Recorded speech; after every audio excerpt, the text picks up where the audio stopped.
Bienvenidos a las entrevistas de la Asociación Capernaum. Hoy comenzamos nueva temporada y quiero daros las gracias a los 938 suscriptores que tenemos en la actualidad. Sin vosotros esto pues no sería posible. Y quiero pediros a las personas que nos veis que, además de vernos, os suscribáis al canal. Y si os gustan las entrevistas, le deis al dedo para el posicionamiento, porque eso es muy importante. Bueno, he dicho todas estas cosas. Para nuestra primera entrevista quise hablar de la Ley de Bienestar Animal y para ello visita la asociación Arturo González, que es oficial de Medio Ambiente de la Policía Local de Valencia. Lleva 32 años de servicio y puso en marcha la Unidad de Medio Ambiente en Valencia. Así que es todo un honor, Arturo, contar contigo esta tarde. Pues muchas Bienvenido. gracias, Ana. Para mí también un honor estar en tu programa, del cual me han hablado muy bien y encantado de estar aquí. Pues voy a empezar hablando de generalidades. Te voy a preguntar por cosas generales de la ley. Después entraremos ya en el apartado perros y el apartado gatos. Decir que el 29 de septiembre entraba en vigor la Ley de Bienestar Animal, pero aún no tiene un reglamento, aún no está desarrollada. Entonces, mucha gente se pregunta, si no tiene este reglamento, ¿de qué vale esta ley? ¿Podemos denunciar igual? ¿Cómo está el tema a este respecto? Pues bueno, es un poquito, estamos en un tiempo ahora, en un periodo de tiempo, yo diría de impasse, en el que a nivel policial, a la hora de aplicar las leyes, nos resulta un poquito complicado, porque tenemos que conjugar varias cosas. Por un lado, la primera que se aprobó fue la ley autonómica, y esto fue en el mes de marzo, pese a que entró en vigor en el mes de abril, pero esta ley, al igual que la estatal, también deja ciertas materias para el posterior desarrollo reglamentario, sin el cual resultan esas materias inaplicables. Es decir, que pese a estar en vigor, esos conceptos o esos temas no tendríamos posibilidad de aplicarlos, puesto que no tenemos un desarrollo reglamentario que nos permita el saber cómo tenemos que aplicarlo, ni a los ciudadanos conocer cómo lo tienen que llevar a cabo. Entonces, la ley lo que establece, en este caso la autonómica, es que en ese tránsito de tiempo, que puede durar hasta 2 años, según establece la ley, en el que la Administración tiene que aprobar todos los reglamentos que quedan pendientes, que son unos cuantos, siguen en vigor los reglamentos de la antigua Ley de Protección Animal, que es del año 94. Entonces, claro, se hace muy difícil conjugar los reglamentos del año 94 de la antigua ley con una ley actual, después de 30 años, y mucho más con la reciente aprobación de la ley estatal que entró en vigor el 29 de septiembre. Entonces, tenemos ahí un mare magnum de normas que hasta que no se produzca el total desarrollo reglamentario de ambas, va a ser un poco complicado tanto para nosotros, primero para los ciudadanos el poderlo cumplir, para nosotros poderlo aplicar y para la propia administración poder llevar a cabo los procedimientos que tengan que sancionar este tipo de conductas. Entonces, afortunadamente no son muchas las materias que quedan pendientes de desarrollo, pero si sumamos las de ambas leyes, estamos hablando de unas 15 o 16 materias que quedan pendientes de desarrollo. Entonces, dependiendo de la materia, pues tenemos que aplicar una norma u otra. Además, por la propia jerarquía normativa y por los principios constitucionales de la distribución de competencias entre el Estado y las comunidades autónomas, hay determinadas infracciones que tenemos que denunciar a la ley autonómica, pero algunas otras a la ley estatal porque tiene el carácter de legislación básica. Entonces, como digo, es un poco complicado, pero bueno, en esas estamos y poco a poco y con paciencia espero que entre todos nos coordinemos para poderla llevar a término. Exacto, porque es muy necesaria además esta ley. Bueno, ¿con qué animales podemos seguir conviviendo? Porque esto ha causado mucha polémica. Yo he oído de casos de abandonos de jaulas en contenedores porque es que este periquito o esta cotorra yo ya no lo puedo tener.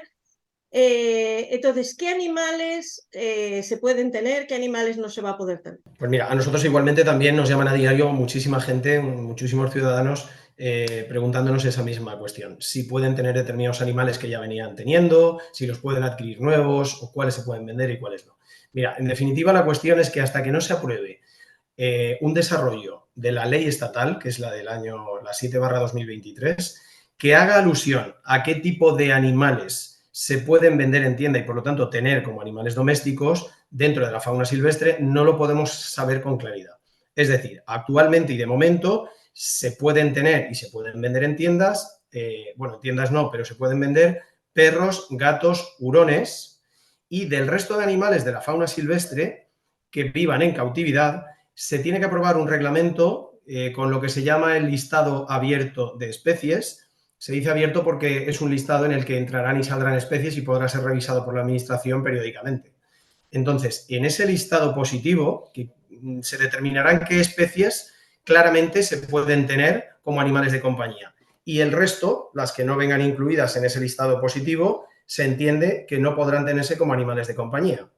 Luego, entonces, hasta que eso se produzca, de momento, se pueden seguir teniendo las mismas especies que se tenían hasta la aprobación de la ley y lo único que están obligados los ciudadanos es a comunicar a la Administración que las tienen y identificarlas para que la Administración, en un registro específico que tiene que crear para este tipo de animales, deje de constancia de qué animales tiene cada persona.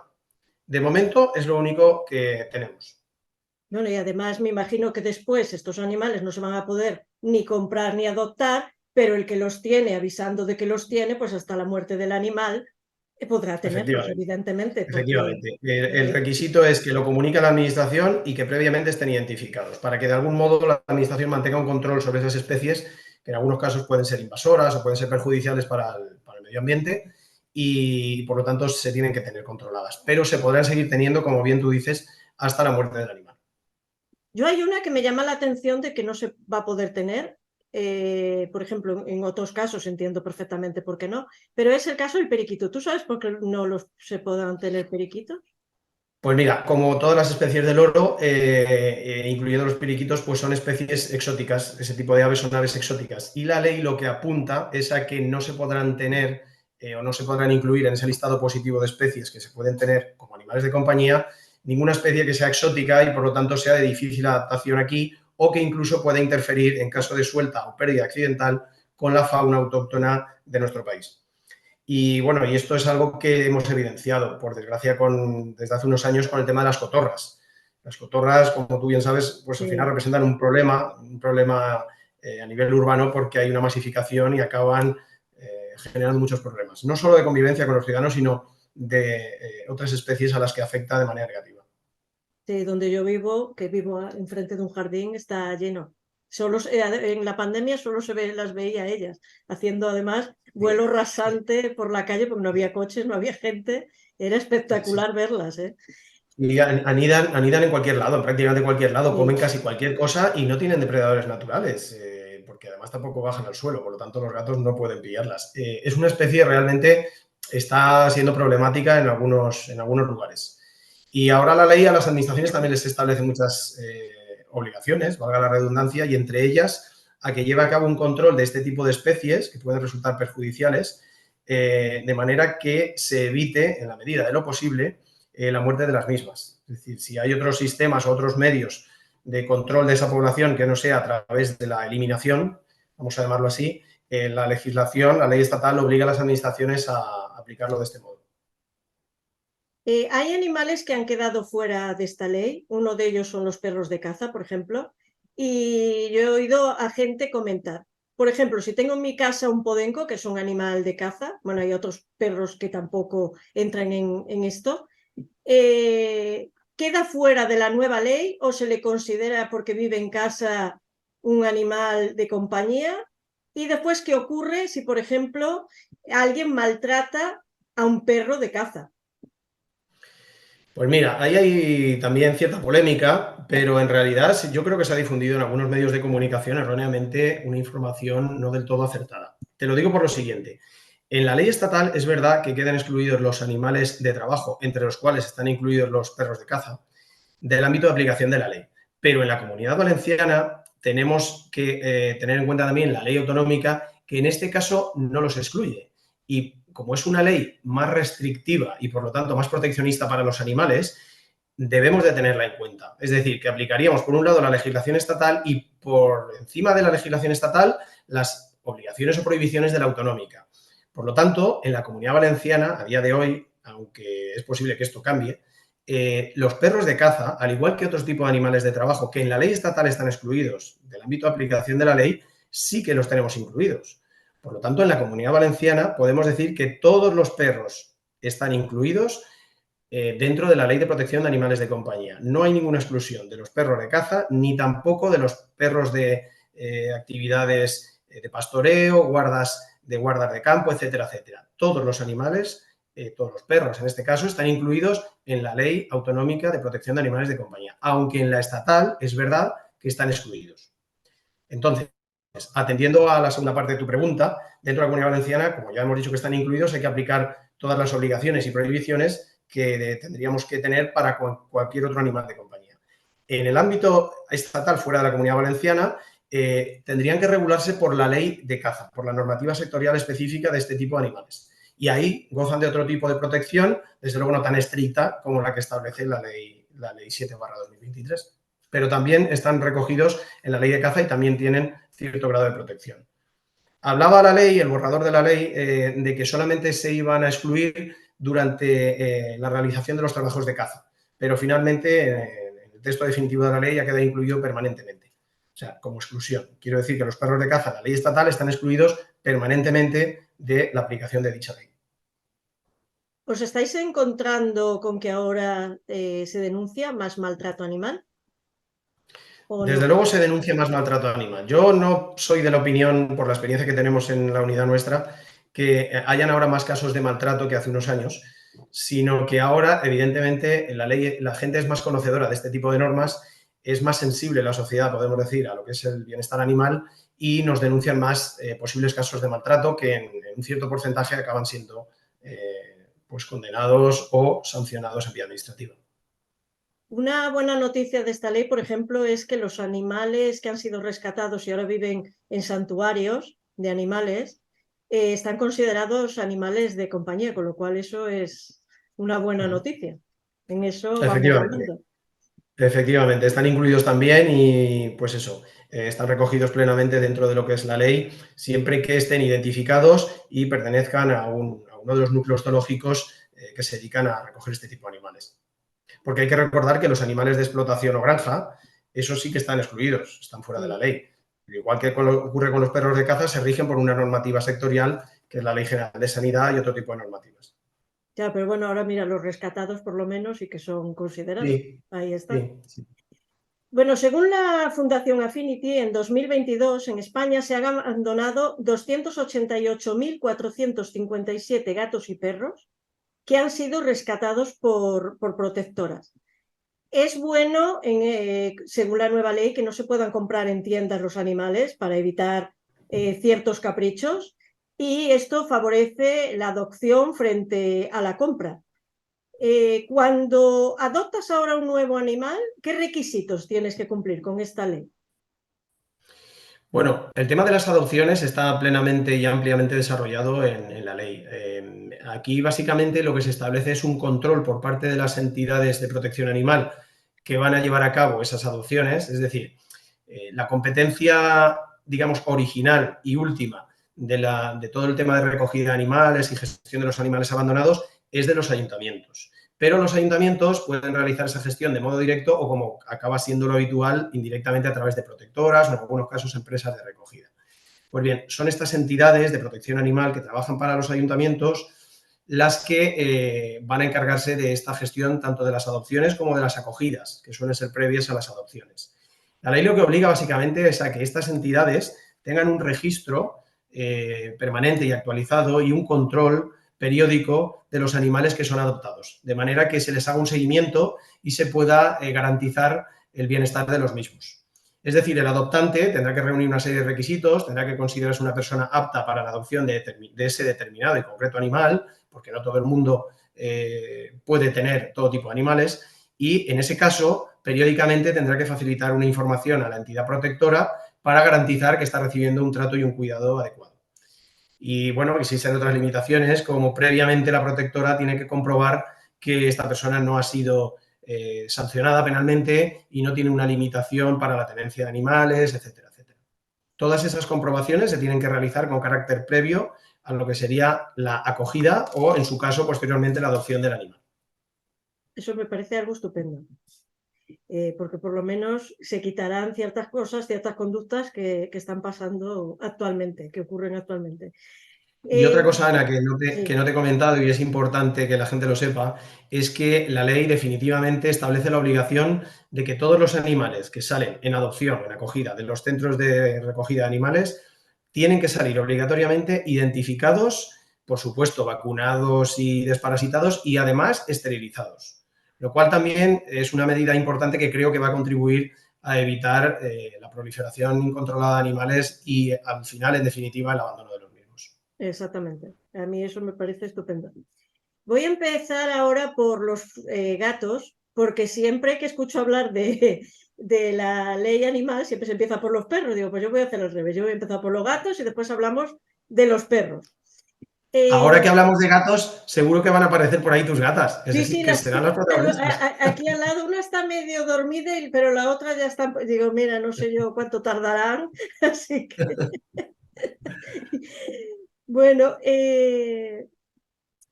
la gente, he escuchado respecto a los gatos, bueno, me voy a esperar porque como aún no tenemos reglamento, me voy a esperar para microchipar al gato. Cuando no hace falta que salga el reglamento, porque actualmente es obligatorio ponerle el chip a los animales, a los gatos. Entonces, para que tú, bueno, nos lo digas bien, porque Mira, claro, la gente... el mandato legal es muy claro. Perros, gatos y hurones siempre, independientemente de su destino, de su origen, de dónde vayan a estar, perros, gatos y hurones, siempre se van a considerar animales de compañía y siempre van a tener que estar identificados. Con el tema de la identificación, hay una orden que desarrollaba la antigua ley 4/94, que sigue en vigor, para que establecía el periodo de tiempo a partir del cual los deben de ser identificados. Básicamente es para los perros a partir de 3 meses, para los gatos no está dispuesto todavía ese tiempo, pero bueno, se entiende que es a partir de que el animal tiene ya una edad en la que puede ser implantado el chip de modo seguro, y eso puede ser a una edad muy temprana, pero desde luego lo que sí que establece la ley es la obligación de que los gatos, al igual que los perros y como te he comentado los hurones, estén identificados. Aunque vivan en el domicilio, aunque sean gatos domésticos y la gente diga, es que no sale a la calle y lo tengo controlado en casa, da igual. Esa identificación es obligatoria desde el primer momento. Y además ahora, de manera novedosa, la ley estatal lo que obliga es a que a partir de los 6 meses los gatos, aunque sean domésticos, aunque estén en casa, aunque no salgan a la calle, tienen que estar esterilizados. Es decir, que todos los gatos o gatas a partir de los 6 meses de edad que convivan con las personas como animales de compañía tienen que estar obligatoriamente esterilizados. Claro, porque yo ahí te lo iba a preguntar más adelante, pero ya aprovecho ahora que has tocado tú el tema. Decían, los menores de 6, bueno, que tienen que ser esterilizados, menores de 6 meses, pero a los Mayores. 6 meses, claro, pero que si tienes, claro, es el que estés adoptando un gato, pero ¿y si tú tienes gatos más mayores en tu casa y no los tienes esterilizados? ¿Hay que esterilizarlos igual? Claro, mira, en el momento que tú lo adoptas, si tiene menos de 6 meses, ya te Sí, lo van a dar obligatoriamente esterilizado. De manera sí. que el que realiza la adopción, el adoptante, vamos a llamarlo así, va a recibir al animal ya de la protectora previamente esterilizado. Ahora bien, si tú tienes un gato en tu casa y tiene más de 6 meses, como tú has comentado, a la entrada en vigor de la ley, a fecha 29 de septiembre, si tiene más de 6 meses, el animal tiene que ser esterilizado, obligatoriamente. Vale.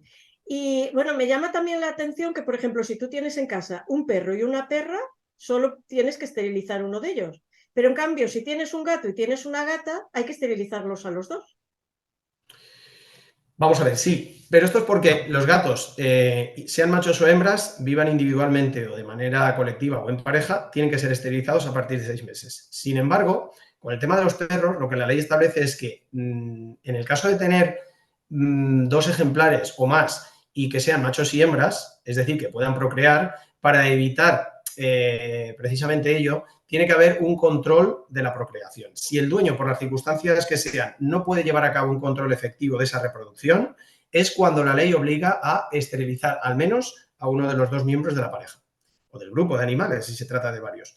Te comento, esto está pensado básicamente para la gente que, no sé, tradicionalmente pues tenía o dejaba los animales, los perros en los chalés, en las casas de fin de semana iban de fin de semana en fin de semana y los animales estaban de lunes a viernes. Lógicamente, cuando la perra entraba en celo, o bien procreaba porque la montaba el macho, o entraba un perro de fuera, saltaba la valla, o la propia perra se iba. En definitiva, no había un control de esta procreación. La ley ahora lo que establece como objetivo es ese control absoluto de la procreación. Por lo tanto, obliga a los dueños que no puedan mantener ese control permanente de esos animales a esterilizar al menos a uno de los dos. Vale. ¿Y hay que vacunar a todos los gatos que viven en casa de la rabia, aunque no salgan? Y si está medio erradicada la... Bueno, yo había entendido que estaba erradicada la rabia en España, pero sí que te obligan a vacunarlos, ¿no? Sí, así es, pero esta obligación ya es anterior a la aprobación incluso de la ley autonómica. No te sé decir la fecha exacta, pero desde hace ya, pues por lo menos un año aproximadamente, o cerca de dos, se estableció una modificación de la ley anterior, de la 4/94, y se establecía la obligación de vacunar contra la rabia a los gatos. También, porque a los perros ya lo era. Entonces, esto básicamente está basado en motivos de sanidad pública, de salud pública y de sanidad animal. Es verdad que en España no existe prácticamente rabia o se considera erradicada. Erradicada no quiere decir que no exista. Erradicada quiere decir que el número de casos al año no supera un determinado porcentaje y entonces se considera que prácticamente está erradicada. Pero puede haber algún caso aislado. Yo lo que sí que hemos detectado es que con motivo de la desgraciada guerra de Ucrania, hace un año y poquito, empezaron a llegar oleadas de personas que huían de Ucrania y entre otros sitios venían aquí a nuestro país y a los que se les daba cobijo, evidentemente, junto con sus animales de compañía. Pues bien, en Ucrania hemos de saber que la rabia no es que esté erradicada, ni mucho menos, sino todo lo contrario, es una enfermedad común entre los felinos. Entonces, precisamente por ese motivo, creo que es muy interesante cumplir con el mandato que establece la ley de vacunar a nuestros gatos también contra la rabia. Porque aunque no salgan a la calle, bueno, es conveniente, además de obligatorio. Pero es por este motivo. Vale. Bueno, algo que está muy bien en esta ley respecto a los gatos es el control de las colonias felinas y su gestión ética, porque aparte de esterilizarlos, también va a haber que microchipar a los gatos comunitarios, va a haber que vacunarlos, con lo cual eso es muy interesante también. Bueno, a ver cómo lo hacen, porque claro, una cosa es la ley sobre el papel y otra es la realidad que después nos encontramos muchas veces en esas calles, para que Pues sea mira, fácil de hacer eso. sí, efectivamente. Espera, repíteme la pregunta. Eva, aquí cambio, mira, y pasa. Espérate, Mira, la gata. tenemos gana pasando. Te decía que está muy bien la ley en el control de las colonias felinas, de esa gestión ética de estas colonias, porque aparte de esterilizar, como se estaba haciendo hasta hace poco, se está esterilizando, pero va a haber que microchipar a los gatos comunitarios y vacunarlos también.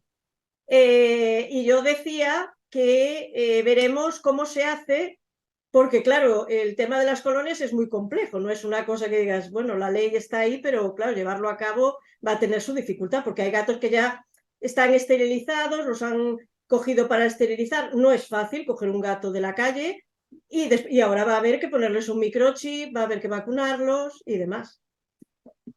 Complicado, Ana, efectivamente tienes toda la razón. Yo para mí este es uno de los grandes retos de este cambio normativo que supone para mí un cambio de paradigma en todo lo que es la cuestión de la protección animal, ¿no? Porque es verdad que estas nuevas leyes, ambas, la autonómica y la estatal, suponen una serie de obligaciones, sobre todo para las administraciones y especialmente para los ayuntamientos, que yo veo difícil que se lleve a cabo un cumplimiento al 100%. Pero bueno, la ley lo establece y los ayuntamientos tienen que ponerse las pilas y empezar a destinar grandes recursos, tanto económicos como humanos y personales, para poder llevar a cabo el cumplimiento de esas obligaciones.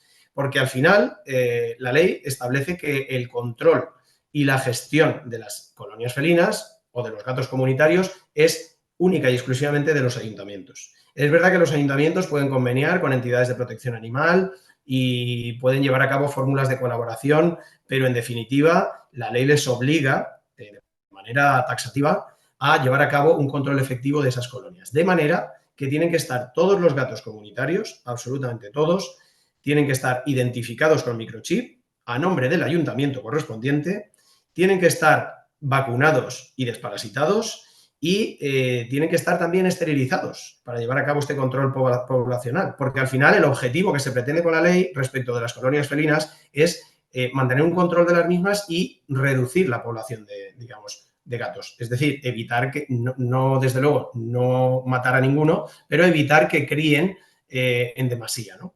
Entonces, precisamente, la ley obliga a los ayuntamientos a que lleven a cabo este control a través de métodos éticos. Y la ley establece un método que denominado CER, que supongo que la gente lo habrá escuchado, que viene a suponer la captura, la esterilización y el retorno a la colonia de esos ejemplares.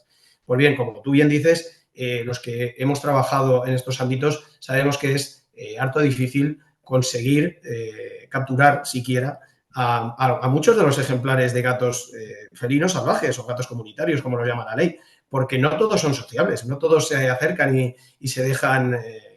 Entonces, es muy difícil en ocasiones. Si ya es difícil mantener el control de unos pocos ejemplares, imagínate el volumen que, por lo menos en Valencia, supone controlar del orden de casi 900 colonias felinas, con un número medio de gatos por colonia, vamos a poner, de unos 20 ejemplares, habiendo colonias que tienen un número mucho más elevado. Pero para mí supone un reto muy importante pues, para cualquier administración y especialmente para los ayuntamientos grandes que tienen muchas colonias y muchos gatos comunitarios. Mira, acaba de pasar Mandela, que en su Yo día, ya hace sabía, muchos años, fue comunitaria y se metió en un ¿ves? transporting ella sola para que la trajera a casa y dijo, yo de aquí no me voy. Y aquí sigue 10 años después.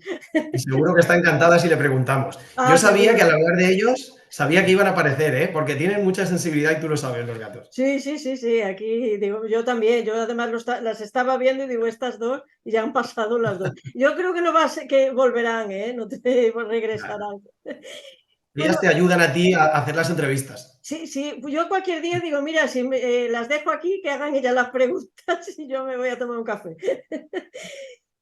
Lo que tampoco se va a poder hacer es, por ejemplo, vecinos que dicen, es que aquí hay una colonia y a mí me molesta, no me gusta, llévenla para allí. Eso tampoco se va a poder hacer, bueno, quitando fuerza mayor, vamos a, entre comillas, pero andar Sí, sí. cambiando los gatos por capricho.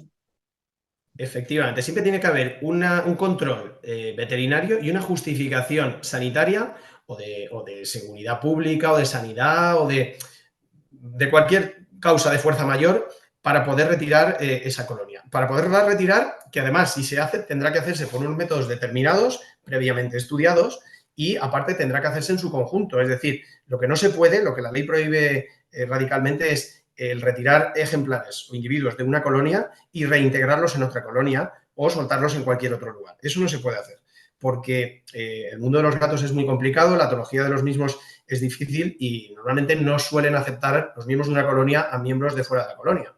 Entonces, por eso la ley obliga a que se haga esa reintroducción o ese cambio de sitio de esa colonia de todos los ejemplares a la vez. Pero con el tema de los particulares que tengan conflictos de intereses con este tipo de gestión, lo que se pretende es que el ayuntamiento convenie con esos particulares que puedan tener colonias, pues puede ser una comunidad de propietarios de una finca, o puede ser alguien que tenga un solar privado en el que tenga una colonia de gatos, se deberá conveniar para que de algún modo, no sé si mediante resarcimiento económico o del tipo que sea, pero se permita el establecimiento de esa colonia ahí. Y como digo, en el último caso de que eso no sea compatible, no sea posible o suponga la puesta en riesgo de otros intereses, entonces sí que se podrán trasladar.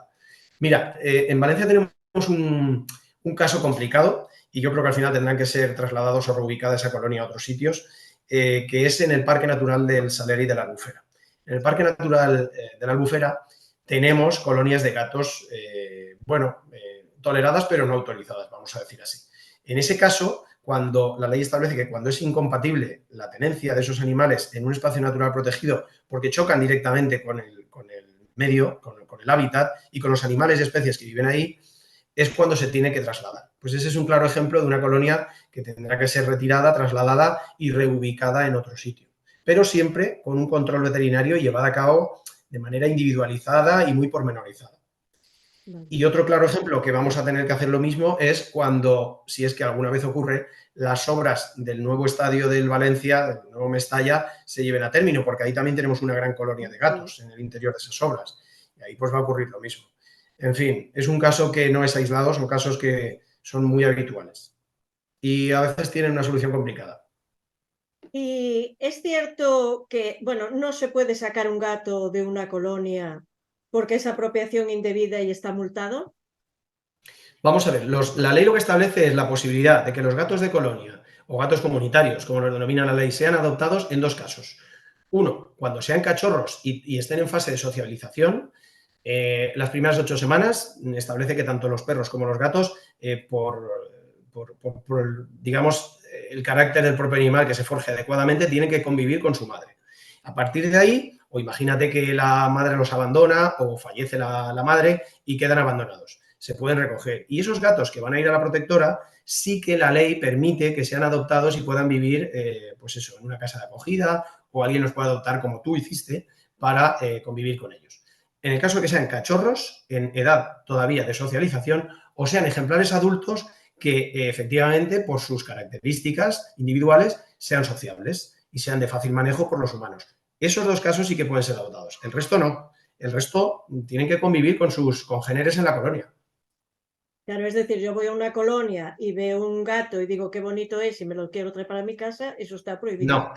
Y No. una práctica que se suele realizar, siempre de buena fe, pero que ahora es ilegal, es que los propios ciudadanos, de manera particular, recojan ejemplares de la calle, o bien porque piensen que están abandonados, o porque pueden pertenecer a una colonia y ellos los ven enfermos, y los recojan ellos, les den la atención sanitaria o veterinaria, y incluso luego los den en adopción y hagan contratos unos particulares con otros particulares para acoger este tipo de animales. Esta práctica, que hasta ahora, como te digo, es habitual y está muy arraigada, está absolutamente prohibida por la ley, porque la gestión de esos animales tiene que ser única y exclusivamente realizada por los ayuntamientos. Por lo tanto, el ciudadano lo que tiene que hacer es, si hay un peligro inminente para el animal, puede recogerlo, pero de manera urgente e inmediatamente comunicarlo, en este caso, al ayuntamiento para que los servicios de recogida se hagan cargo de ese animal.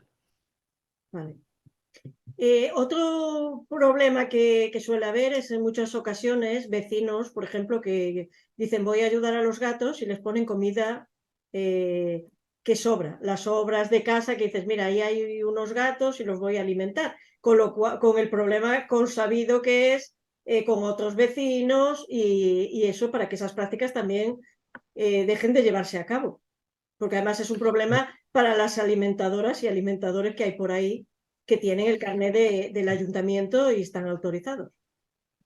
Esto es otra situación que se nos da en nuestro trabajo muy a menudo y que es objeto de numerosas denuncias por nuestra parte. Es el caso de las personas que, sin estar autorizadas por el ayuntamiento, pues se dedican, como digo, de buena fe, pero haciendo más mal que bien, a alimentar de manera inadecuada a estos animales, sean los gatos comunitarios o sean las palomas o sean cualquier otro tipo de animal. Con ello lo único que se consigue es que los animales se reproduzcan y procreen más de lo necesario y de lo debido. Y al final hay que hacer un control poblacional sobre los mismos. Por lo tanto, genera más un problema que una solución. Entonces, además de que es denunciable y no lo pueden hacer, Ya te dije que la vuelta a casa. lo que hay que remitir es otra vez, una vez más, a los ayuntamientos para que autoricen a determinadas personas previos unos cursos de formación que tienen que recibir para que puedan encargarse de la alimentación y el mantenimiento de esas colonias. Al final, con la alimentación lo que se persigue es ganarse la confianza de los animales para que en un momento determinado puedan ser capturados, esterilizados y retornados a la colonia. ¿Vale? O sea que el objeto de la alimentación es ese. Entonces, si los alimentamos y no esterilizamos, ¿qué es lo que estamos haciendo? Pues estamos aumentando artificialmente el número de ejemplares de esa colonia. Y eso hace que al final aquello sea insostenible. Entonces, lo que hay que hacer una vez más es comunicar al ayuntamiento y que determinadas personas de manera controlada y autorizada, previamente formada, lleven a cabo estas tareas. También hay personas que tienen en sus terrenos, por ejemplo, gatos que van allí, los alimentan solamente y, por ejemplo, si están enfermos, pues o no los esterilizan o no los llevan al veterinario. Y si tú preguntas si estos gatos te dicen, no, no son míos, pero es que, a ver, están en sus jardines o en sus terrenos.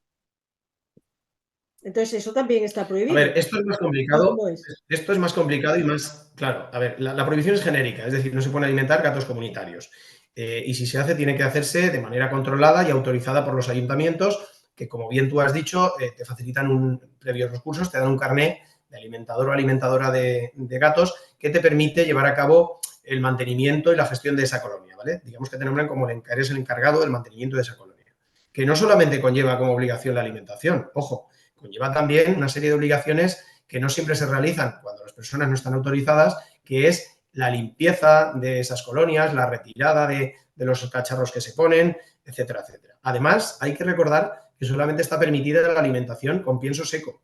No se pueden dar restos de comida casera ni se pueden dar comida húmeda, excepto en determinados casos, pues para la aplicación de determinados tratamientos veterinarios que haya que darles pues una pastilla dentro del pienso húmedo, etcétera. Pero la regla general es que solamente pienso seco. Pues bien, efectivamente, estas prácticas que se llevan a cabo en el interior de recintos privados, incluso en domicilios o parcelas privadas, son muy difícilmente demostrables y vamos a poder llegar en muy pocas ocasiones. Pero efectivamente la prohibición reza tanto en la vía pública como en los espacios privados. Los gatos comunitarios, repito e insisto una vez más, no deben ni pueden ser alimentados por personas que no estén autorizadas. Porque al final, en definitiva, aunque sea de buena fe, repito una vez más, lo que se hace es agravar un problema al que pretendemos darle solución. Vale. Y esta pregunta yo ya te la hice el día que te conocí, pero creo que es interesante. Es a nivel Valencia, pero creo que es interesante y mucha gente que vive en Valencia sabrá de lo que, cuando lo haga, sabrá de lo que hablo. Yo he visto, por ejemplo, en viveros y también cuando yo era alimentadora hace años, muchos años, de colonia, he visto personas con los perros sueltos mientras se está alimentando a los gatos. Y entonces, claro, los gatos tienen miedo, escapan, no comen, tú estás allí a la hora. Y eso lo sigo viendo, ese problema lo sigo viendo en viveros. Los perros persiguiendo a los gatos. Pues mira, precisamente recientemente, no te puedo dar muchos detalles porque el caso está pendiente de juicio, pero se ha denunciado vía penal a una persona por llevar a cabo este comportamiento en viveros, precisamente. Soltar a su perro de manera intencionada para que capturara gatos y con el resultado de tres gatos fallecidos. En este caso se ha llevado a los tribunales, estamos pendientes de citación para juicio y recientemente están habiendo condenas por estos hechos. Recientemente en Barcelona ha habido una condena, la más importante que ha habido hasta ahora en España, en la que se ha condenado por 3 delitos de maltrato con resultado de muerte este tipo de comportamiento, es decir, soltar al perro, en este caso eran perros galgos, que tienen un instinto de caza. El perro no tiene la culpa de nada, el perro por instinto va a ir a buscar a una presa y en este caso le da igual que sea un conejo, que sea un gato o cualquier Sí. otra especie inferior a él que se mueva, ¿no? Por lo tanto, la culpa y la responsabilidad siempre es del responsable temporal o legal del animal. Pues bien, como bien dices, este tipo de comportamientos están absolutamente prohibidos. Y aquí, además, el agravante es que no solamente suponen una infracción administrativa que conlleva una multa en el caso de que haya una actuación policial, sino que en estos casos en los que el maltrato puede conllevar un resultado de muerte o lesiones graves para el animal que requiera un tratamiento veterinario, se va a acudir a los tribunales y se puede condenar por un delito de maltrato animal. Vale. ¿Y qué dice, por ejemplo, la nueva ley respecto a los cafés que tienen gatos? Porque proliferan ahora en Valencia, por ejemplo, hay varios donde vas a tomarte algo y puedes estar con los gatos. Entonces, ¿dice algo al respecto la ley? Sí, aquí también ha habido un cambio revulsivo de, digamos, de la norma general que anteriormente a la ley prohibía el acceso con animales a este tipo de establecimientos, a este y a cualquier tipo de establecimientos, y ahora la ley permite, como regla general, el establecimiento, la entrada y la permanencia de este tipo de animales, en general, animales de compañía, a este tipo de establecimientos. Incluso dice establecimientos hosteleros, de hostelería, bares, restaurantes, etcétera, etcétera. Existen unas zonas dentro de esos lugares donde se almacenan o manipulan alimentos, como pueden ser las cocinas o almacenes, que no pueden acceder los animales, pero en las zonas públicas de consumo de alimentos sí que pueden acceder, ¿vale? Excepto, dice la ley, que la normativa interna del local, que puede hacerlo, lo prohíba por razones justificadas y esté publicitado en el acceso al local. Es decir, que hoy en día cualquier persona que quiera acceder con su mascota, con su animal de compañía, a un establecimiento comercial o establecimiento público, podrá hacerlo, excepto que el propio local, por normativa interna, en sus estatutos, lo tenga prohibido o limitado. Porque puede ser que no lo prohíban, pero lo limiten. Es decir, que tendrá usted que llevar al perro o al gato atado o dentro de un transportín, etcétera, etcétera. ¿Vale? Este tipo de limitaciones se permiten, pero tienen que estar recogidas por escrito en la normativa del establecimiento y, lo más importante, tienen que estar publicitadas mediante cartelería en el acceso a los establecimientos para que la persona conozca esta prohibición de antemano antes de entrar al local. Si nada se dice al respecto, si no establece la prohibición en local mediante un cartel, se permite el acceso de los animales a estos lugares. Vale. Entonces no vale que nos Igual que digan, ocurre, oiga, que aquí no se puede entrar con un animal. Si no lo tienes señalizado, tú puedes entrar. efectivamente. Y esto va a ser también objeto de numerosas reclamaciones para nosotros.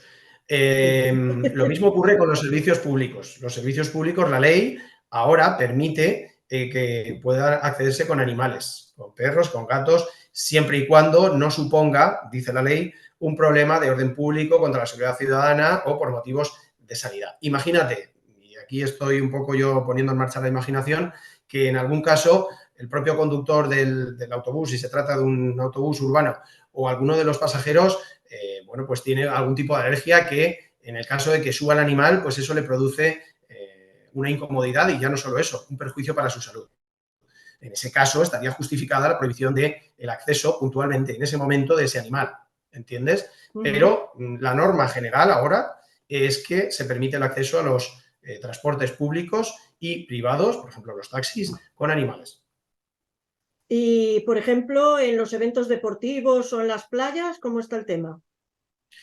Pues en las playas básicamente son espacios públicos, igual que hasta ahora. Los perros tienen que estar permanentemente controlados, es decir, que tienen que ser conducidos permanentemente con una correa o similar. Y como novedad, la ley establece que la longitud de la correa tiene que ser superior a 2 metros. Y esto es algo muy novedoso y que la gente desconoce.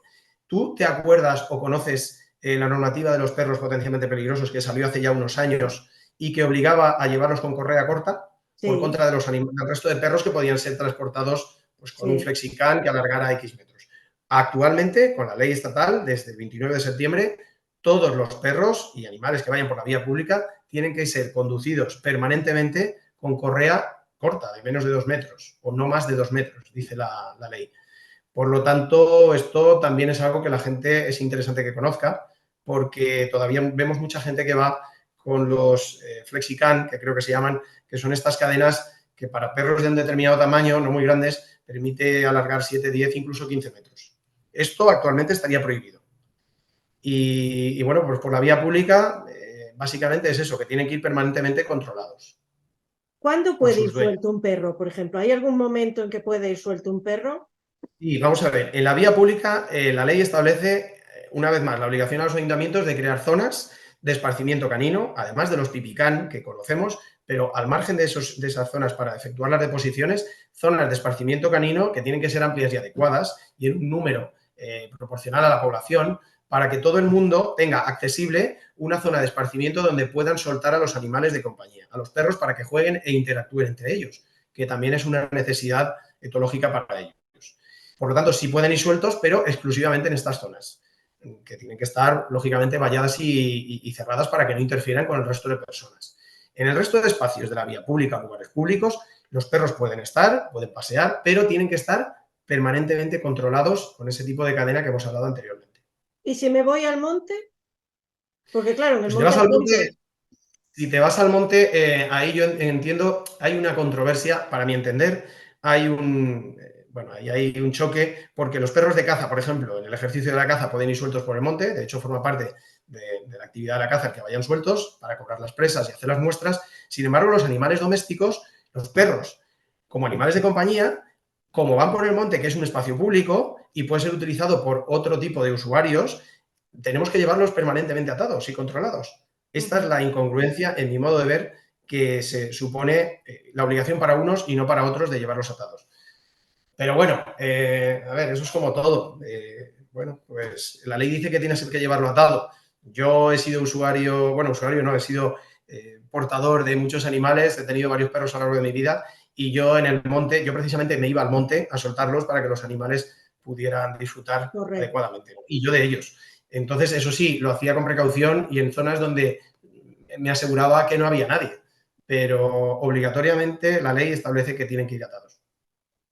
Y los perros que van atados muchas veces en las bicicletas, que los ves que algunos van estupendamente y van al ritmo y a veces hasta quieren ir más rápido, y en cambio otras veces van con gente que van echando la lengua fuera al perro y le falta ir tirando casi arrastrado por el suelo. ¿Qué dice la ley al respecto de esto de las bicicletas, de llevar el perro así?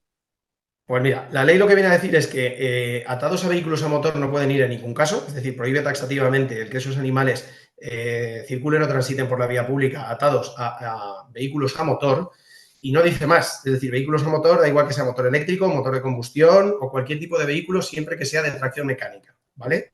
A ese tipo de vehículos nunca pueden ir atados.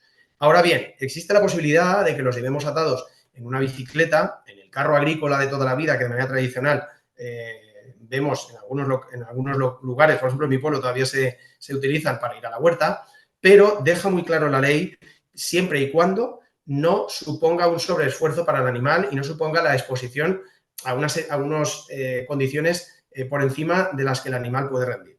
Entonces, esto es un poco a juicio del que lo tenga que valorar, que en este caso somos nosotros, la policía. Es decir, si vemos que el animal va toda una bicicleta y es un animal que va a un ritmo normal, el ciclista, y le permite ir tranquilamente sin ningún problema, pues la ley esto lo permite. Lo que está prohibido es ir, por ejemplo, con una bicicleta eléctrica que la puedes poner a 25 o 30 por hora con un perro pequeñín, un chihuahua, que lógicamente no va a ir a tu ritmo, no puede andar a ese ritmo y entonces está por encima de sus posibilidades. A ver, yo siempre digo y le digo a mis compañeros a la hora de trabajar, y lo mismo a las personas que nos preguntan de la ciudadanía, que todas las normas tienen que ser aplicadas e interpretadas con cierta lógica. Las leyes nunca dejan todo absolutamente claro, siempre admiten un margen a la interpretación, y esa interpretación tiene que ser la adecuada desde el punto de vista de la lógica y del fin de esta norma, ¿no? Entonces, el fin último que se persigue, ¿cuál es? El bienestar animal. Por lo tanto, aquellas cuestiones que puedan ser interpretables, habrá que hacerlo siempre con el criterio de garantizar el bienestar de ese animal. Y por lo tanto, bueno, pues es lógico que si el animal está sufriendo o de algún modo está padeciendo, esto esté prohibido. ¿Y cuándo se puede dejar un animal dentro de un vehículo y cuándo no? Pues este tema me alegro que me lo preguntes, porque es un tema que también ha generado mucha polémica y se ha difundido por numerosos medios de comunicación y redes sociales de manera errónea y a veces yo creo que malintencionada.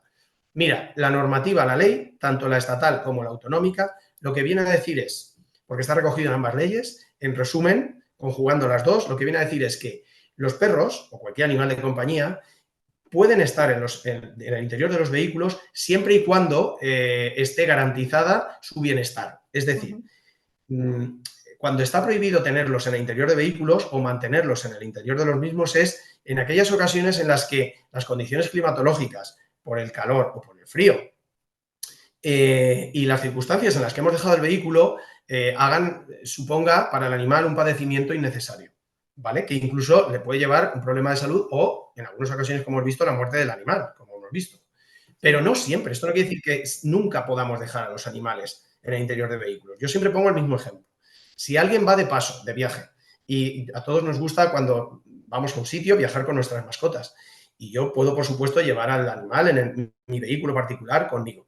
Y yo bajo a hacer una parada, pues para entrar al servicio, para comer un bocadillo en un bar, en un área de servicio, y dejo a mi perro dentro del coche, con las ventanillas un poquito bajadas para que corra el aire, en una zona de sombra para que no haga calor. E incluso le puedo dejar un cacharrito de agua en el interior para que el animal se pueda refrescar e hidratarse. Esto se puede seguir haciendo, no está prohibido. Ahora bien, si ese mismo comportamiento se produce en pleno mes de julio, a 40 grados en el exterior del vehículo, que supone que en el interior vamos a tener 45 grados mínimo. Encima no le dejamos las ventanillas abiertas y vemos al animal jadeando y a punto de desfallecer en el interior del vehículo, lógicamente este comportamiento sí que está no solo prohibido por la ley, sino que está penado por el Código Penal como maltrato animal. Entonces, hay que aplicar una vez más la ley con la lógica. La ley solamente prohíbe en esos casos determinados que los animales no puedan estar en el interior de vehículos, pero no en todos los casos, ¿vale? Si el animal está de manera adecuada en el interior del coche, no pasa absolutamente nada. Nosotros siempre hacemos la comprobación por la matrícula del vehículo, localizamos al titular, nos ponemos en contacto con él y nos dice, pues mire, resulta que voy a dormir en casa de un familiar y el animal va a dormir en el coche, no pasa nada durante la noche, en un periodo de tiempo en el que no hace un calor, el animal puede estar ahí tranquilamente. Lo que no puede el animal es vivir permanentemente dentro del coche o estar durante un tiempo excesivo a pleno sol en el interior del vehículo. Eso es lo que está prohibido, Ana. Por ejemplo, tú como policía, si ves un caso de que se está muriendo un animal, porque está lo que dices tú, a 40 grados, está con las ventanillas cerradas, puedes romperla como policía. Pero ¿qué pasa si yo lo veo, el perro se está muriendo y yo digo, voy a sacar el perro porque si no se muere? Claro, ahí hay un problema, ¿no? Sí, puede haber un problema para el que lo realiza. A ver, en caliente ya sabemos, a los que nos gustan los animales y velamos por su bienestar, ya sabemos lo que nos pasa. Que en caliente, pues somos capaces de hacer casi cualquier cosa por ayudar a los animales, ¿verdad? Pero a veces hay que pensar un poco las consecuencias. Entonces yo creo que de cara a un ciudadano particular que aprecie este comportamiento, es más conveniente, si no hay una inmediatez absoluta, extrema urgencia, contactar a través del 112 con los servicios de emergencia, que van a ser o Policía Local, Nacional o Guardia Civil. Afortunadamente tenemos una patrulla próxima en muy poco espacio de tiempo y nos van a auxiliar y nos van a ayudar. De manera que sean ellos los que valoren la situación y de manera oficial pues lleven a cabo las medidas necesarias para el rescate del animal, porque al fin y al cabo eso es un rescate, como tantas otras veces hacemos incluso en el interior de domicilios, a los cuales accedemos también, pero siempre tiene que haber una causa justificada que nos autorice o que nos permita el acceso al domicilio o la rotura de la ventanilla porque al fin y al cabo estamos produciendo unos daños, ¿de acuerdo? Entonces, mi consejo es que no se haga de manera individual, sino que se avise de manera inmediata a las fuerzas y cuerpos de seguridad y que seamos nosotros los que valoremos esa necesidad y lo llevemos a cabo. Otra cuestión que causa polémica también es los perros que están permanentemente atados o encerrados en polígonos, en segundas residencias, lo que tú decías antes. Claro, ¿cómo se va a sancionar y cómo se puede probar? Por ejemplo, imagínate que yo veo que hay un balcón pequeño enfrente de mi casa y yo veo que está el perro atado ahí 24 horas, los 7 días de la semana, llueve o haga sol, es un perro grande y no cabe, ni se puede mover. Entonces, para llamaros a vosotros, yo puedo llamaros a vosotros, pero tendré que tener algo, o hacer fotos o grabar o algo, porque si no, ¿cómo lo prueba? Claro, nosotros aquí lo que aconsejamos a los reclamantes, que tenemos muchísimas reclamaciones en este sentido, ¿vale? Es que a la hora de llevar a cabo la denuncia que nos remiten, lo hagan acompañados de pruebas gráficas o videográficas o fotográficas o incluso algún tipo de testimonio acompañando a la denuncia que pueda probar de cara a la denuncia que el animal está permanentemente en ese lugar. Lo digo porque la ley exige como requisito que el animal, para poder ser denunciado por ese tipo de comportamiento, esté permanentemente atado o encerrado. Entonces, esa permanencia entendida por 7 días a la semana, 24 horas al día, es muy difícil de probar para nosotros, porque no podemos tener una patrulla 24 horas durante todos los días para poder probar que ese animal está permanentemente atado. Lo que nos suelen decir los dueños es que lo sacan por la noche, etcétera, etcétera. Aquí también hay que aplicar la ley con cierta lógica y velando por el bienestar del animal, pero conjugándolo con las necesidades de las personas que lo atienden. Es decir, nos hemos encontrado casos de personas que trabajan 12 horas al día o mañana y tarde y que van a casa solo por la noche y aprovechan ese momento, ese tiempo por la noche pues para sacarlo, pasearlo, interactuar con él e incluso con otros animales y posteriormente lo vuelven a dejar en casa. Y durante su jornada laboral el animal pues vuelve a estar, no digo atado, pero en el balcón, en un recinto, todo depende. Como tú bien has dicho, si el animal es grande, vemos que no se puede ni mover, que está demasiado tiempo y que eso le supone un sufrimiento, vamos a aplicarle la ley y lo vamos a denunciar. Pero si se trata de un perro pequeño, en una terraza grande, durante un tiempo limitado al día y con su bebedero, su comedero, con su toldo para que le dé sombra, etcétera, etcétera, no hay motivo de denuncia. Por nuestra parte, me refiero, el ciudadano nos va a llamar, pero nosotros muchas veces lo que hacemos es ir al lugar, hacer una inspección y valorar los hechos en su justa medida. Y aplicamos la ley, como digo, en los casos en los que efectivamente advertimos que hay un un daño para el animal, o un peligro o un riesgo para su bienestar. Pero no todos los casos son así. Es decir, no podemos decir que taxativamente siempre está prohibido dejar a los perros en los balcones. Muchas veces también el vecino ha apreciado desde abajo que el perro está en el balcón y piensa o da por hecho que el animal está encerrado en el balcón. Y a lo mejor la persiana está un poco levantada y le permite la entrada y la salida del animal a su criterio. Y dentro de casa tiene sombra, tiene agua, tiene comida. Entonces digo que no podemos establecer una afirmación definitiva de siempre está prohibido dejarlos en el balcón. En determinados casos sí que está prohibido y procedemos a la denuncia, no solo a la denuncia, a veces a la retirada del animal. Si consideramos que no está siendo tratado adecuadamente, la ley nos permite, como medida cautelar de urgencia, retirar esos animales para que sean sometidos a una revisión veterinaria. Pero hay que analizar caso por caso. Al igual que ocurre cuando se quedan en terrazas, etcétera, etcétera. No siempre los animales no siempre están encerrados permanentemente y hay que hacer una distinción caso por caso. Lo que tampoco podemos hacer es irnos de vacaciones y dejar los animales solos, sin el cuidado de alguien. Eso también está prohibido. Evidentemente. Aquí la ley sí que es mucho más objetiva. Verás, aquí la ley lo que ha establecido de manera novedosa es que todos los animales de compañía tienen que estar sujetos a una supervisión como máximo cada 3 días. Es decir, obliga al responsable a, de alguna manera, supervisar ese animal, ver cómo está y atenderlo al menos cada 3 días. En el caso de los perros, el margen es más reducido. Obliga a mantener esa supervisión de manera diaria, cada día, ¿vale? Entonces esto nos ayuda bastante y esto sí que es más fácilmente probable porque, bueno, hay distintos medios de prueba para nosotros que nos permiten saber si la persona pues ha ido o no al lugar, etcétera, etcétera. Pero fíjate, Ana, la ley, como digo, esta y todas suelen ser bastante ambiguas en algunos casos. Eso va en perjuicio nuestro porque a la hora de aplicarlo es más difícil. Fíjate si es ambigua en este caso, que dice que deberán de estar sujetos a supervisión. Supervisión diaria o cada 3 días en función de lo que te he comentado. Pero claro, no dice qué tipo de supervisión tiene que llevarse a cabo. Por lo tanto, para mí, una supervisión del animal es tener una cámara de grabación y permanentemente o cuando yo quiera, incluso a diario o cada hora, poder supervisar esa grabación y ver, incluso escuchar, porque permiten grabar audio y vídeo, cómo se encuentra mi perro y, por lo tanto, si necesita algo o yo veo que hay algo raro, inmediatamente acudir a comprobar, ¿no? Pero esa supervisión, al no dejar clara la ley de qué tipo tiene que ser, no nos obliga a que sea presencial. Por lo tanto, puede ser una supervisión llevada a cabo por un circuito de televisión, por un vecino que cada día puede pasar y ver y comprobar que el animal está bien y que está en buenas condiciones, que tiene agua, que tiene comida, o puede ser, que sería lo recomendable, que el dueño fuera cada día a comprobar y a supervisar que el animal está bien. Hay otra, a mí me encanta una cosa de la ley que, por ejemplo, mi compañera, la que edita los vídeos, no le gusta nada, pero a mí me parece perfecto, que es dejar el perro atado cuando tú te vas a la compra, al supermercado, a una tienda, a la farmacia y lo dejas allí fuera atado. Eso ya no se puede hacer. Pues mira, otra cuestión que ha sido objeto de mala información en determinados sí se puede, medios porque yo ya... y ha creado mucha alarma social. Aquí la ley lo que dice claramente es que las mascotas, los animales de compañía que los dueños lleven por la calle, tendrán que estar permanentemente, de manera, dice algo así como supervisados permanentemente.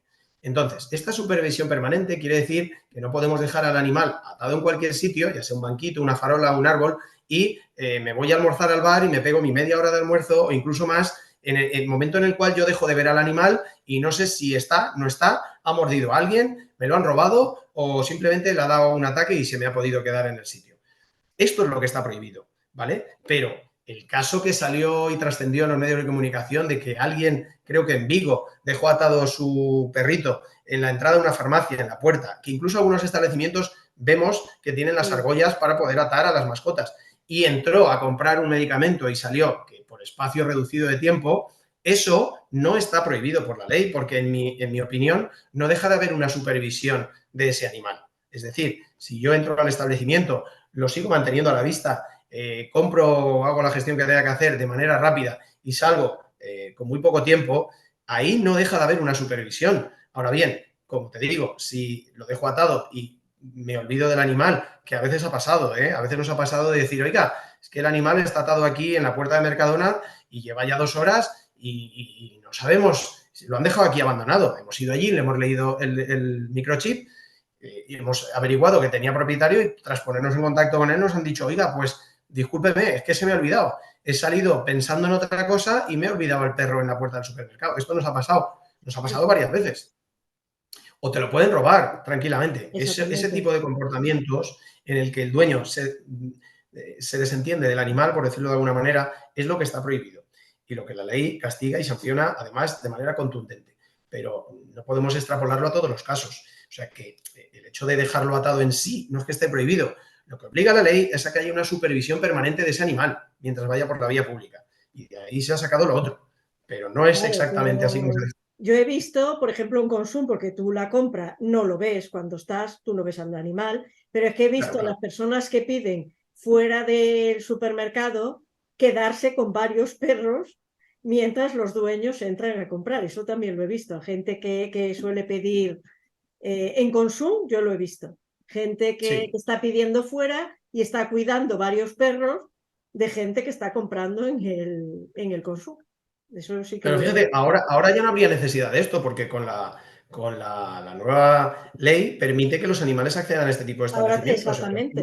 Entonces, ahora si el establecimiento lo permite, es decir, mejor dicho, si no lo prohíbe, que es diferente, porque permitido ya está por la ley. Luego, si el establecimiento no nos lo prohíbe, podemos acceder con nuestra mascota a efectuar pues, esa compra que tengamos que realizar. Bueno, ya estamos terminando, pero nos quedan dos cuestiones que son también polémicas. Una es, en el caso de los perros, el curso, que dicen que se tiene que hacer ese curso, que no se va a poder comprar un perro, por ejemplo, sin tener ese curso. ¿Ese curso lo tiene que hacer toda la familia o solo el titular registral del perro o cómo está el tema? Pues mira, es algo que está todavía en el aire. Es de las materias que hemos hablado al principio de la entrevista que me has preguntado y te he dicho está pendiente de desarrollo reglamentario, pues esta es una de ellas. Por lo tanto, lo único que sabemos de momento y que nos dice la ley es que por parte de los dueños de estos perros o animales de compañía, porque no solamente será de los perros, sino de todo tipo de animales de compañía, se les va a exigir la realización de un curso que adelanta la ley, que será gratuito y realizado online. Es decir, será un curso muy básico en el que se nos formará de manera básica en los cuidados del animal y responsabilidades, las prohibiciones, obligaciones, etcétera, etcétera. Lo cual yo lo veo muy interesante. Yo también. Pero, y además dice que será diferente para cada animal, en función de su especie. No es lo mismo el curso que recibirán los dueños de los perros que el que tenga un gato o el que tenga un hurón, por ejemplo, ¿no? O cualquier otro animal de compañía de los que sepamos más adelante que se pueden tener. Luego, entonces, no sabemos más. Todo indica que será realizado individualmente por cada persona que tenga un trato con el animal, porque el objetivo del curso es formar a la gente que tenga trato con los animales. ¿Vale? Yo creo que va a pasar un poco como con las licencias administrativas para poder llevar animales potencialmente peligrosos, que se otorgan a las personas, independientemente de que varias personas saquen un animal, cada uno tiene que tener su licencia, ¿no? Pues yo creo que con esto es o debería de ser lo mismo. Cada persona que saque al animal a pasear, que sea responsable en mayor o menor medida de su cuidado, debería de tener que realizar este curso de formación, que como digo es básico, gratuito y va a ser algo muy elemental. Pero es algo también muy novedoso de esta ley. A mí me parece muy interesante porque, por ejemplo, tú que has tenido perros y gatos, sabemos que no tiene nada que ver. Y hay mucha gente que tiene perro y después tiene un gato y no sabe tratar al gato y piensa que es lo mismo y viceversa. Entonces me parece ideal tener un curso porque o te informas o si no es que no sabes las cosas. Entonces ahí están los problemas y muchas causas de abandono también, de pensar que es que hace esto y mira, no. Y tienes que saber lo que estás adoptando. Fíjate, Ana, yo iría más. Lo que dices tienes toda la razón. Es totalmente diferente tener un tipo animal o otro en función de la especie, pero es que incluso dentro de la misma especie, cada individuo es diferente. Y tú lo sabes, igual que yo, que hay gatos que son de una determinada manera, por ejemplo, muy sociables y cariñosos, y otros son todo lo contrario. Y con los perros, dependiendo de la raza, el carácter es muy variable y sus necesidades también pueden ser diferentes. Entonces, es muy conveniente que este tipo de cursos se realicen en función de la raza y de la especie, incluso del individuo que vas a tener. Otro tema es el seguro de responsabilidad civil. ¿En qué caso? Bueno, el seguro de casa cubre al perro, ¿Qué pasa con los potencialmente peligrosos? ¿Qué pasa si tengo más de un perro? ¿Qué pasa con este tema del seguro? Otro de los grandes temas que han salido en los medios de comunicación y que la información que se ha difundido a veces no ha sido correcta. Yo creo que aquí hay un gran negocio para las compañías de seguros y, lógicamente, son las principales interesadas en que la gente se saque seguros ya para sus mascotas, para este tipo de animales. Aquí, la única obligación de momento que tenemos, bueno, mejor dicho, no tenemos la obligación del seguro todavía. Hasta que no se desarrolle esta materia reglamentariamente, está en vigor la ley y se nos obliga a los dueños de animales a tener un seguro de nuestros animales de compañía. ¿Para qué? Para hacer frente, lógicamente, pues a la posible responsabilidad civil en caso de provocar cualquier tipo de daño o perjuicio, ¿no? Pero no está desarrollado, por lo tanto, el propio ministerio a nivel estatal ha sacado una directriz estableciendo la inaplicabilidad de este concepto. Es decir, es un concepto que se mantiene en la ley, por lo tanto está en vigor y está plenamente en vigor la obligación del seguro, pero como no sabemos en qué condiciones, cómo ni en qué cuantía se tiene que establecer, de momento resulta inaplicable. Yo creo que es uno de los primeros reglamentos de desarrollo de la ley que se van a aprobar precisamente para ofrecer esa seguridad jurídica a los ciudadanos y que todos podamos saber qué tipo de seguro tengo que contratar para mi mascota. Actualmente, como digo, no es obligatorio porque resulta inaplicable la ley hasta que no se desarrolle el reglamento. Todo apunta a que será un seguro que cubra tanto los daños a terceros que pueda ocasionar mi animal como los daños propios, es decir, a su responsable legal o temporal del animal. O si lo llevo al veterinario, muerde al veterinario, en fin, este tipo de comportamientos que a veces pueden ocurrir. Por lo tanto, no sabemos más. Ese seguro, a fecha de hoy, no es obligatorio. Sí que es verdad que ese seguro no, hay compañías de seguros que lo incluyen los seguros del hogar, pero no sabemos si eso va a ser válido cuando se establezca verdaderamente la obligatoriedad del seguro. Habrá que ver cómo se desarrolla y en qué condiciones y qué requisitos establece el reglamento para poder llevar a cabo la tenencia del seguro de una manera adecuada. O sea que, desmitificando lo que han dicho en la tele, de que es obligatorio y que la gente ya se tiene contacte con su compañía de seguros para... No, todavía no es obligatorio. El que lo tenga ya incluido en el seguro de la casa, perfecto. Incluso un seguro de asistencia veterinaria, que los hay, perfecto. Pero ese seguro de responsabilidad civil todavía no es obligatorio sacarlo hasta que no se desarrolle la ley. Lo de los PPPs es diferente. Los PPPs, ya desde la aprobación de la ley estatal en el año 99, ya se obligaba a los propietarios de estos animales, además de tener una licencia que les permita llevarlos y tenerlos, a la existencia de un seguro de responsabilidad civil. Y aquí sí que le decía claramente que tenía que ser un seguro que cubriera esa responsabilidad civil en una cuantía mínima de 120.000 euros y al ejemplar en concreto de ese animal. Incluso, es decir, en todos los casos, incluso cuando haya habido dolo por parte del responsable, ¿vale? Pero no es el caso del resto de animales. O sea que, de momento, lo del seguro todavía no es obligatorio sacarlo hasta que no tengamos el desarrollo de la ley. ¿Y cómo se contempla el caso, por ejemplo, de personas que pasean perros o que tú tienes un pet sitter, yo qué sé, te vas de vacaciones y contratas un pet sitter para que te venga cuidar el animal, o estás trabajando y tu madre viene a sacarte el perro, pero tu madre no vive en casa? Claro, ¿cómo contempla estas situaciones que se dan? Es que realmente no están contempladas. Es No decir, se contempla. se permite que tú dejes al animal durante ese periodo temporalmente en otro lugar, en una residencia canina o a cargo de una persona, bien adiestrador, bien mantenedor de animales, o incluso el tema de los paseadores de animales. Todo eso está permitido. La ley no entra a regular esto. Y yo entiendo, es una opinión personal, que lo que hará el seguro es establecer la obligación individualmente para cada ejemplar, independientemente de la persona que lo porte. Es decir, será un documento exigible al animal. Al igual que se le exige una vacunación antirrábica o se le exige una identificación, se le exigirá que el animal esté asegurado. Esa obligación sí que tenemos claro que será del responsable legal del animal, es decir, de que figure como titular en el registro. Pero entiendo que cubrirá al animal, lo porte quien lo porte y lo tenga quien lo tenga y esté donde esté. Por lo tanto, entiendo que es un seguro que le cubrirá en todos esos supuestos que tú planteas. No es necesario que se saquen diferentes seguros en función de si lo tengo yo, está en una residencia, etcétera, etcétera. Vale. Y ya para terminar, porque como hemos hablado de perros y gatos, nos quedan los hurones. Y como a nadie he Ajá. oído hablar nunca de los hurones, digo, ¿hay algo de lo que no hayamos hablado de perros y gatos y de cosas en general que ataña particularmente a los hurones? Porque puede haber un dueño de un hurón y dirá, mira, siempre están hablando de gatos y perros Sí. y No, nosotros pero ni habla de fíjate, nosotros. ¿tú conoces a mucha gente que tenga hurones como animales de compañía? No, pero bueno. Yo tampoco. Y mira que nosotros estamos todos los días interactuando con gente que tiene animales. Pues te puedo decir que son muy pocos los casos en los que hemos advertido que los hurones son animales de compañía. Los suelen tener más bien gente que es aficionada a la caza y que en algunas ocasiones los utilizan para la caza. Pero en este caso, la ley es muy clara y dice que los mustélidos domésticos, que es como lo denomina la ley, pero en definitiva son los hurones, siempre, en cualquier caso, van a ser considerados animales de compañía.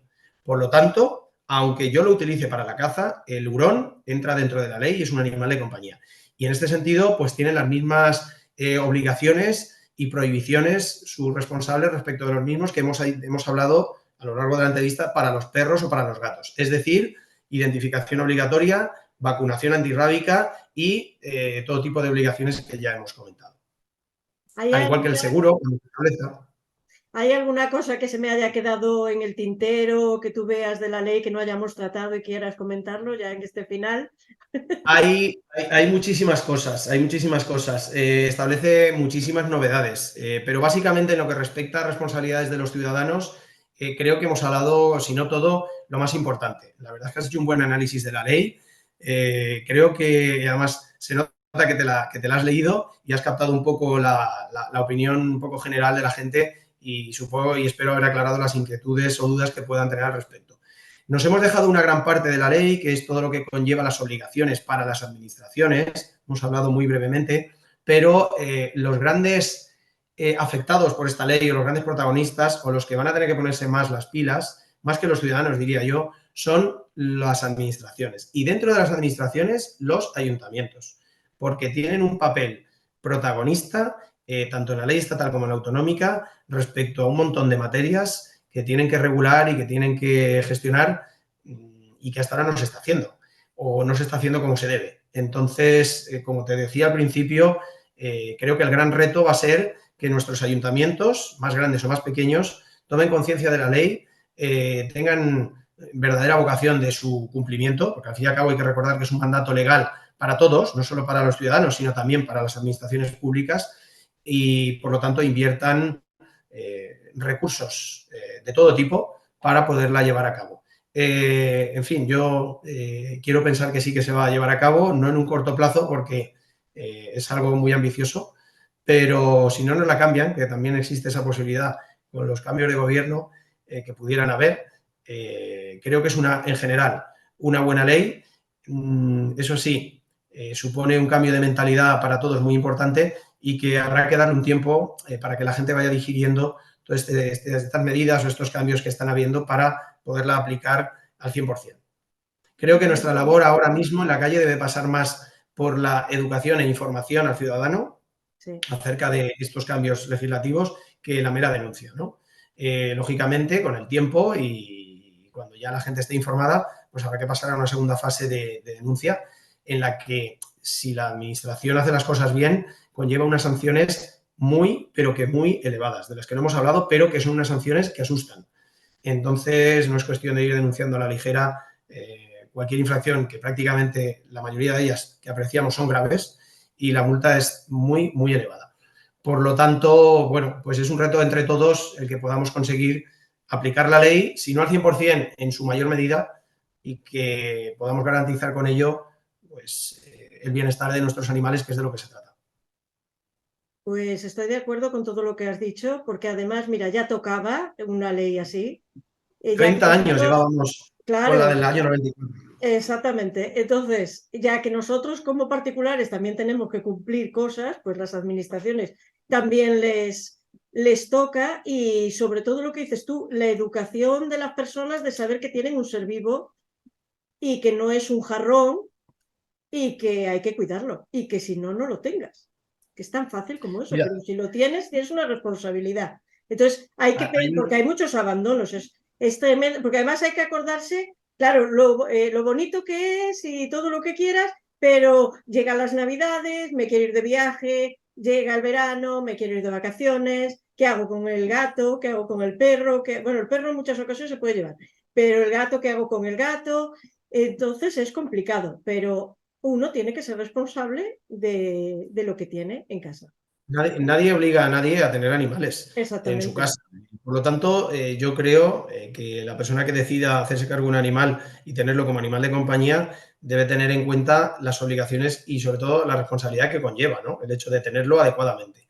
Y hay una cosa, Ana, que cuando estabas comentando me ha venido a la cabeza y no hemos hablado, pero creo que es importante significar. No sé si nos estamos alargando No, demasiado, no nos pero estamos, no, mira, es tranquilo. importante que sepamos, que todo el mundo tenga en cuenta que el concepto jurídico de los animales ha supuesto también en muy poco tiempo un cambio radical, un cambio de consideración. De manera que hasta hace muy poco tiempo, en el propio Código Civil, los animales, todos los animales en general, eran considerados meros bienes muebles semovientes. Es decir, era como un objeto, una cosa que se movía, ¿no? Es decir, a efectos civiles, jurídicos, vamos a decir, la consideración legal de los animales, por mucho que tú lo quisieras, por mucho comportamiento cariñoso que tuviera o interactuación con el ser humano, era una cosa. Civilmente era considerado una cosa y por lo tanto no podían ser objeto de derechos, no podían ser portadores de derechos, ni la normativa de ahora se les podía aplicar. Sin embargo, el reciente cambio del Código Civil, que viene por una normativa europea, ha supuesto la consideración de los animales como seres vivos sintientes, es decir, dotados de sensibilidad, de sentimientos. Y esto ha supuesto que de la noche a la mañana todos los animales, no solo los animales de compañía, todos los animales, los de explotación, los de granja también, etcétera, etcétera, pues puedan ser sujetos de derechos. De hecho, el Código Penal, también reformado a raíz de esta modificación, ha supuesto la creación de nuevos delitos y la extensión de esa protección penal a todo tipo de animales que tengan un cierto grado de dependencia del hombre, ¿vale? Por ejemplo, los animales que están en una granja, las vacas de una granja, por ejemplo, también son sujetos de derechos y también tienen o pueden ser objeto de un delito de maltrato animal, ¿vale? O sea que esto, como te digo, en pocos años ha sido un cambio revulsivo de mentalidad. Sí que es verdad que la sociedad, como hemos hablado al principio, cada vez estamos o está más sensibilizada con el bienestar animal, pero es que desde las propias autoridades ha supuesto un cambio normativo tan importante que cuando interactuamos con gente en nuestro trabajo de cierta edad, que están acostumbradas de toda la vida a un trato diferente totalmente a los animales al que hoy en día se exige, pues les resulta difícil de entender cómo puede ser que tengan tantos derechos, ¿no? Y yo, como anécdota, te quiero comentar que un familiar vino recientemente a visitarnos de Guatemala y sí que le chocaba muchísimo, porque hacía mucho tiempo que no venía y le chocaba muchísimo la gran evolución que había supuesto aquí en España y en Europa en general el trato hacia los animales en relación al trato que se les da en otros países, como por ejemplo este tipo de países, ¿no? Que no, Sí. este tipo de normas pues, no están tan adelantados. Pero vamos, es que me lo decía sorprendido o sorprendida y me comentaba que tienen aquí más derechos los animales en nuestro país que las personas, algunas personas en su país. Y esto, pues bueno, es así, hay que reconocer que es así. Entonces, como digo, es una cuestión cultural que va a costar un poco, pero que yo creo que las nuevas generaciones ya estamos o están en ese cambio de mentalidad y Sí. esto va a hacer que evolucione la sociedad, creo que a mejor. Pues Arturo, muchísimas gracias por visitar la Asociación Capernaum, por contarnos todas estas cosas sobre la nueva ley. Si hace falta más adelante, cuando tengamos un reglamento allá dentro de 2 años, Ojalá sea pues, pronto, ojalá sea pronto. más pronto, bueno, pues ahí. Pues a lo mejor si surge alguna duda, pues te preguntaré cosas y volverás a visitarnos. Y nada, muchísimas gracias, de verdad, porque lo has contado además muy clarito, porque las leyes es un tema espinoso, pero tú lo has hecho fácil y lo has explicado muy bien. Así que muchas gracias. Yo, yo no he querido entrar en artículos porque al final esto no interesa, digamos, a la gente que pueda estar escuchando este programa. Cuando damos cursos a policías en fase de formación, sí que les incidimos mucho en el articulado pero bueno, yo creo que lo que interesaba o lo que interesa es dejar claras las cuestiones que hayan dudas y yo soy el que te tengo que agradecer a ti que me hayas invitado. estoy encantado de haberte conocido y de haber conocido tu programa, porque lo he seguido durante varias ediciones a raíz de la invitación que me hiciste y la verdad es que me ha gustado y lo voy a seguir siguiendo. Así que a tu disposición siempre que quieras. Pues muchísimas gracias. Nada, mira, hoy voy a despedir, ya que estamos hablando de animales y tengo aquí a mi Mandelita, para que siempre sale de refilón. Vamos, Mandelita, vamos a despedir las entrevistas, ¿vale? Tú conmigo. A vosotros os veo en las próximas entrevistas de la Asociación Capernaum. Adiós.